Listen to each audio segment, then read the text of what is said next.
Wait, palitan na lang natin yung butter mo. Oo. Yun. Ngayon naman, magluluto tayo ng garlic butter sauce. Hindi pala. Chili garlic ano ba yun? Chili garlic sauce. Para sa ating Lang. at kapag luto na yung Nakita mo yung ating pasadisi? garlic, Na nilagay talagyan natin ng tomato paste.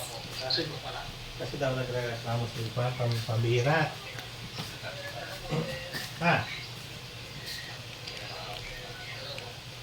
Nagtukan daw si pambira. Nagreklamo kasi naglagay daw si Fioro dyan. Kaya So yan, nilagay ko na yung oyster sauce, chili paste, at saka konting asukal. So di ko na nabidyohan kasi wala akong tagahawak.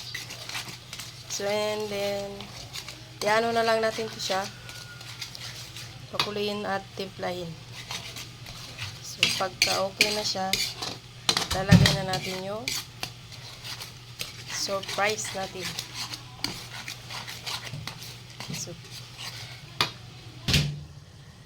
So ayan, yung tritong tilapia, ginawa natin ng paraan para kainin nila ito. So ayan.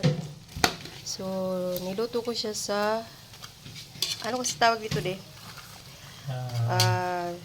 chili garlic sauce tilapia, fried tilapia. So ayan. Kung nagsasawa na kayo sa gata, paksiw, prito lang, sarsyado, ayan, gawa natin ng panibagong twist yung ating tilapia.